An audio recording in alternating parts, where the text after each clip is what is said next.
There are two bosses in the Zelda series that are very similar to each other, Morpha and Morpheel. But are they the same being? Or is there a connection between the two? Well, let's find out.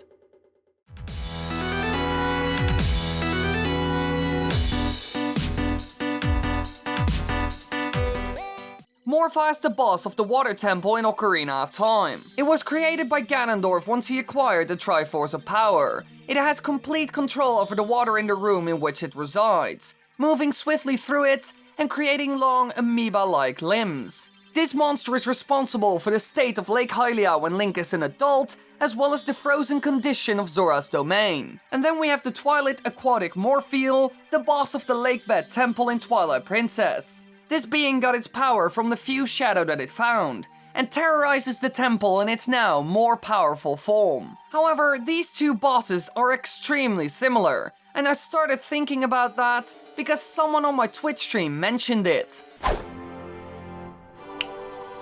No, that's not true. Morpha also died in the child timeline, because in the child timeline... No, he lives! But the question is, does Morpha exist in the child timeline already?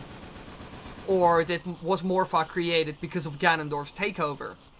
So what's the deal with all of this? Well, let's first look at the timeline so we know the setting. The game is set in the child one. So what happened here? Well, the presence of the hero who went back and forth in time generated a fork in history, dividing Hyrule's chronology. The Child Link timeline is the one that follows Link after being sent back to his original time following the defeat of Ganondorf. He warned Princess Zelda and the King of Hyrule of the tragic future that awaited the kingdom, involving Ganondorf if nothing was to be done. So now we know what's possible. Let's start with one important question. Are they the same being? Could it be that Morpha survived for that long and ultimately became Morpheel?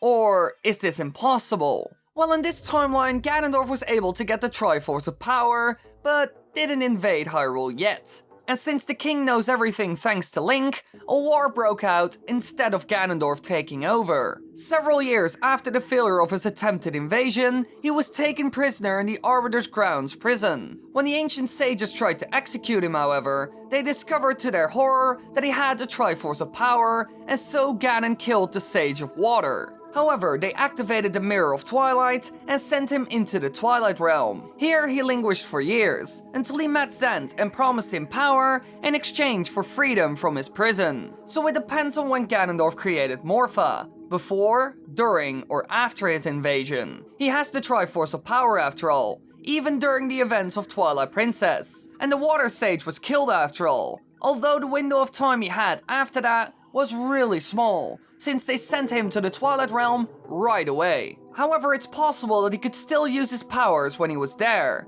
It kind of depends on that. But he could have easily created Morpha at any point, and if it would find the few shadow parts, it could easily turn into Morpheel. The two are extremely similar after all. Both have tentacles, and they are both an eyeball that controls it all. It could also explain the state of Zora's domain. When Link first visits the place, he finds that it has been completely frozen over, and all the Zoras have been trapped under a thick sheet of ice. And since the domain is frozen, Zora's river has dried up, as well as Lake Hylia. And this also happened in Ocarina of Time, as Sheik even explains to you that the ice is caused by an evil curse, and the source of that curse is Morpha. So maybe Morpheel has the same effect, because it is a more evolved and stronger form of Morpha. And with the extra power that it gained, it could easily freeze the even bigger Zora's domain seen in Twilight Princess. But how did it get into the Lakebed Temple then? This Ocarina of Time boss was originally found in the Water Temple. Well, both temples are set at the bottom of Lake Hylia,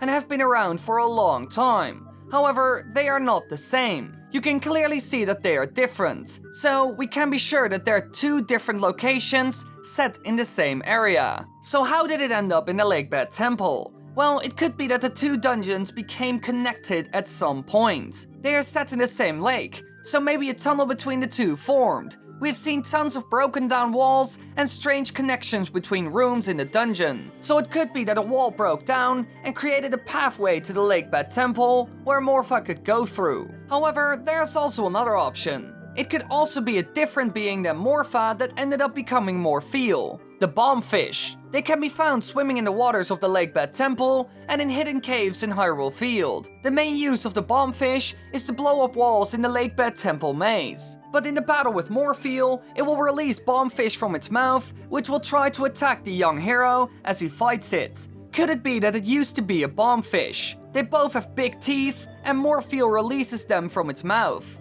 That's quite a good indication that they are connected. The fact that it can create them hints towards the fact that it might be their mother. It could be that Morpheel essentially gave birth to them, a bit like York from Majora's Mask. So is the boss of the Lakebed Temple actually a bombfish that found the Fused Shadow and transformed into this powerful being? Well, it's certainly possible, but we can't really be sure. But there are some things pointing towards this. Just look at the Twilight parasite Diababa. This is the boss of the Forest Temple. It is made up of 2 large plant heads that resemble Dekubabas and 1 massive plant head with a hidden eye inside of its mouth. This used to be a normal Dekubaba, and because of the Fused Shadow, it turned into this. It clearly changes the being a lot. Maybe the bombfish also went through a drastic transformation to become morpheel, and the same could be said about Morpha. It's certainly possible. So as you can see, there are some strong connections between these 2 bosses and also the bombfish. Either of the 2 is the original being that ended up becoming this monster. But now we at least have an idea of how this could have happened. Hey everybody, be sure to check out my Twitter, Twitch, Instagram and Discord server. We do all kinds of fun stuff there, so just have a little clicky there and look it up and have a look and maybe you like it. Thanks for watching everybody, be sure to click the annotations on the screen right now if you want to watch more, and be sure to subscribe because there's way more coming. And I just want to say, have a nice day.